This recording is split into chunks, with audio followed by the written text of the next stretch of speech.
যি নগাঁৱৰ আমোলাপতিত যি বাঘৰ আতংকই বিৰাজ কৰিলে এটা নাহৰ ফুটুকি বাঘে নগাঁৱৰ আমোলাপতিৰ PNB ৰোডৰ এটা যি নৱনিৰ্মিত বিল্ডিঙত যি আশ্ৰয় লৈ আছিলে যাক লৈ পেলাই বৰ্তমান দেখিবলৈ পোৱা গৈছে যে সমগ্ৰ নগাঁৱতে ব্যাপক সন্ত্ৰাসৰ সৃষ্টি হৈছে আৰু তাৰ পিছত নগাঁৱৰ আমোলাপতিৰ এই অঞ্চলসমূহ য'ত বাঘ আছে বুলি সন্দেহ কৰা হৈছে তাত ইতিমধ্যে দেখিবলৈ পোৱা গৈছিল যে 144 জাৰি কৰা হৈছিলে মই দেখুৱাইছোঁ এয়া হৈছে সেয়া এই যিটো বিল্ডিং যিটো পৰিত্যক্ত বিল্ডিং সেই বিল্ডিংটোতে যিটো নৱনিৰ্মিত বিল্ডিং সেই বিল্ডিংটোৰ পৰাই তাত বাঘে আশ্ৰয় লৈছিলে তাৰ পৰা বাঘ যেতিয়া হুলস্থুল তাৰ বাঘ ওলাই আহিছিলে আৰু তাৰপিছত সন্দেহ কৰা হৈছিল যে এইফালে হয়তো ওলাই আহিব পাৰে আৰু কিন্তু নিশাৰ ভাগত কোনো ধৰণৰ সুমসূত্ৰ পোৱা নগ'ল বৰ্তমান যি বন্যপ্ৰাণী এগৰাকী সংগঠক বিশিষ্ট বন্যপ্ৰাণী ডক্টৰ সমৰজিৎ ওজা আছে তেওঁ যোৱা নিশাৰে পৰা ইয়াত আছে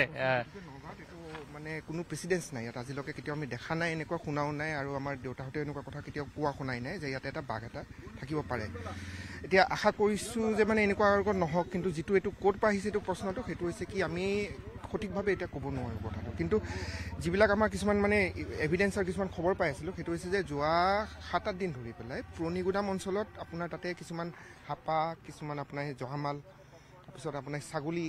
শিয়াল এনেকুৱা ধৰণৰ মৰা কিছুমান পাইছে বুলি কয় এজন মানুহে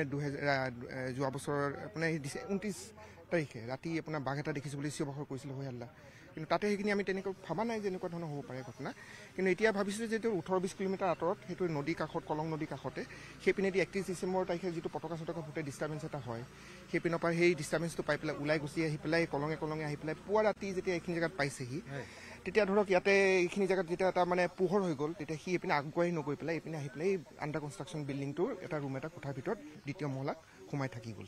এতিয়া কি ব্যৱস্থা গ্ৰহণ কৰিছে বা বন বিভাগৰ ফালৰ পৰা যোৱাকালি ৰাতি গোটেই আপোনাৰ এটা স্নিফাৰ ডগ দি পেলাই চালে আমি তাতে চালোঁ আজি অকণমান আমি প্লেন আছে যে আমি অকণ পাৰিলে ড্ৰোন এখন দি চাম আৰু তাৰ বাহিৰে আপোনাৰ ইয়াতে যিবিলাক খালী কোঠাবিলাক আছে যিবিলাক বিল্ডিংবিলাক আছে যিবিলাক আপোনাৰ অকণমান জোপোহা জেগাবিলাক আছে সেইবিলাকত আমি চুইপ কৰিবৰ কাৰণে কৰি আছোঁ ৰাতিপুৱাৰ পৰা আমি খোজবিলাকো বিচাৰি আছোঁ এতিয়ালৈকে দেখা নাই আৰু ভাবিছোঁ যে এতিয়া ইয়াত আমি মানুহখিনিক এটা এপিল কৰিম যে ইয়াতে আপোনালোকে নাই বুলি নাভাবিব আমি ইয়াতে হয়তো থাকিব পাৰে ইয়াতে কোনোবা এটা জেগাত সোমাই থাকিব পাৰে সেইখিনি আমি চাই পেলাই কনফাৰ্ম নোহোৱালৈকে অকণমান নিজে অকণ মানে সাৱধান হোৱাটো উচিত হয় নিশ্চয় মই মানুহক সাৱধান দেখিবলৈ কৈছে আমাৰ লগত 7 নম্বৰ মহলাৰ মহলা আয়ুক্ত অলকমণি ভট্টাচাৰ্য ডাঙৰীয়া আছে অলক দা যি বাঘৰ যি সন্ত্ৰাস দেখিবলৈ পোৱা গ'ল যে নিশাৰ ভাগতো ৰাইজে কিন্তু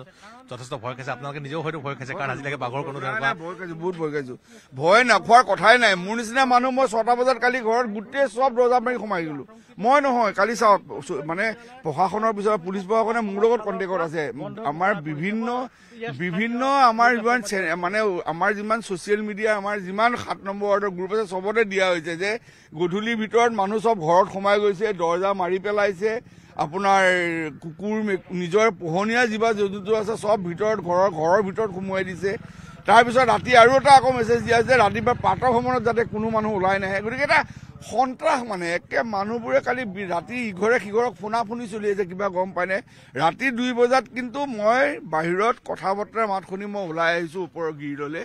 তেতিয়া ইয়াত বন বিভাগৰ আৰু পুলিচ প্ৰশাসনৰ মানুহ আহিছে মই তেখেতলোকক সুধিছোঁ লাহেকৈ যে কিবা পাইছে নেকি কৈছে আমি এই বালিত ভৰিৰ খোজ পাইছোঁ গতিকে এইফালে ইয়াতে ক'ৰবাত আছে এতিয়া আৰু কিমান সন্ত্ৰাস হ'ব আপুনি চিন্তা কৰক গতিকে এতিয়া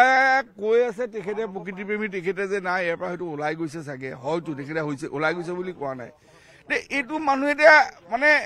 এতিয়া আজিৰ গধূলি কি হ'ব এতিয়া মই নাজানো মানে কেনেকে মানুহ এতিয়া ইতিমধ্যে 3খনকৈ বিদ্যালয় বন্ধ নাই বন্ধটো মানে চৰকাৰী ঘোষণা নহয় কালি যেতিয়া ধৰক মোৰ ঘৰখন এখন প্ৰাইভেট সৰু ল'ৰা ছোৱালী এখন কিজি এখন আছে তাৰ প্ৰিন্সিপালে মোক যে মই কি কৰিম কালি নুসুধিব ৰাতিপুৱা কাৰণ সিহঁতৰ 7টা 7:30 বজাৰ পৰা খোলে ঠিক একদৰে শংকৰদেৱৰ শিশু দিনৰ প্ৰিন্সিপালে মোক ফোন কৰি যে কি কৰিম দাদা মই কৈছোঁ নুখুলিব কাৰণ সেইবোৰ 7টা 7:30 মানুহ আজি মই নিজে এই আপোনালোকৰ মানুহ অহাৰ পিছতে ঘৰৰ মেইন গেট খুলিছো গতিকে মানুহ বহুত মানুহ চাগে এতিয়াও গেটেই খোলা নাই মানে ভয়ত আছেতো মানুহ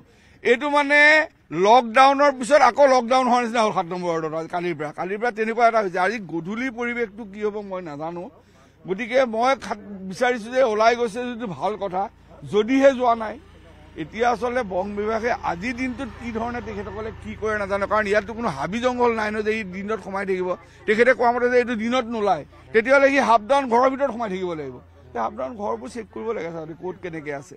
গতিকে এইটো মানে বৰ এটা চিন্তাৰ বিষয় হৈ পৰিলে নিশ্চয় এতিয়া বৰ্তমান যিহেতু প্ৰশাসন আৰু বন বিভাগে ব্যৱস্থা সম্পূৰ্ণ গ্ৰহণ কৰি আছে ইয়াৰ কাৰণে নাই বন বিভাগ আৰু প্ৰশাসনে তেখেতসকলৰ কাম কৰি আহিছে কালি কিবা স্লিপাৰ ডগো আনিছে তেখেতসকলে এটা একদম খুব চাইলেণ্টলি যিটো আমি হাতত সাৰে ভৰিত সাৰে কওঁ তেখেতসকলে এটা ডাঙৰ টীম মোৰ ঘৰৰ কিনাৰে দিয়ে সেই কবিবাৰীখনৰ ভিতৰলৈ সোমাইছে তাৰপিছত আৰু তাতেই তেখেতসকল আছে সেইটো ৰাস্তাতে গোটেই ইয়াতে আছে বুলি মোৰ তাত খবৰ আছে কিন্তু নিশ্চয় নিশ্চয় মই এটা কথা ক'ব লাগিব যে যি বন্যপ্ৰাণী সংমণ্ডলৰ যিসকল কৰ্মকৰ্তা আছে তেওঁলোকে যি সন্দেহ কৰিছে যিহেতু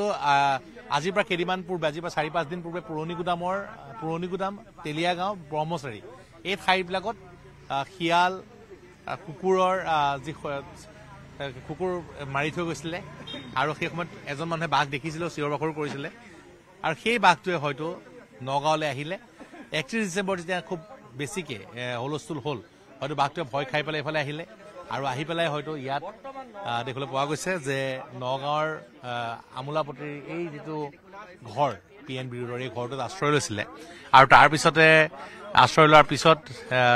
যেতিয়া হুলস্থুল হ'ল তাৰ পৰা ওলাই আহিলে কিন্তু যদি সেই ঘৰটোতে পিঞ্জৰাবদ্ধ কৰিব পৰা হেঁতেন বা ট্ৰেংকুলাইজ কৰিব পৰা হ'লে ৰাইজৰ মাজত সন্ত্ৰাস নাথাকিলেহেঁতেন এতিয়া বাঘটো ক'ত আছে কোনো প্ৰমাণ নাইকিয়া বহু উৰা বাতৰি ওলাইছে মই পুনৰ কৈছোঁ যে বহু উৰা বাতৰি ওলাইছে কোনোবাই কৈছে চয়ালিলৈ গৈছে কোনোবাই কৈছে ভূপেন হাজৰিকা যিখন কলাতীৰ্থ বনাই থকা আছে সেইখনত আছে বুলি কৈছে কোনোবাই কৈছে কোনোবা পৰিত্যক্ত ঘৰত আছে তেনেকুৱা কোনো সঁচা কোনো কথা নাই এতিয়ালৈকে কোনো উপস্থিতি পোৱা হোৱা নাই বিচাৰি আছে বন বিভাগে আজি হয়তো ড্ৰোনৰ সহায়তে অভিযান চলাব কিছু সময়ৰ পিছত বিভিন্ন যিটো ডক্টৰ সমজিত যে ক'লে গতিকে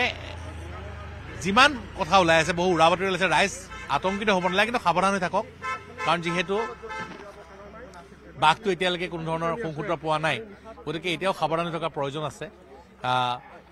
এতিয়াও বাঘটো ইয়াৰ পৰা ওলাই গৈছে নে তাৰ কোনো স্পষ্ট প্ৰমাণ নাইকিয়া গতিকে সকলো সাৱধান হৈ থাকক সুৰক্ষিত হৈ থাকক কিন্তু আতংকিত হ'ব নালাগে বহু উৰা বাতৰি ওলাই আছে এতিয়াও আমোলাপতি বা নগাঁৱৰ বিভিন্ন অঞ্চলত যি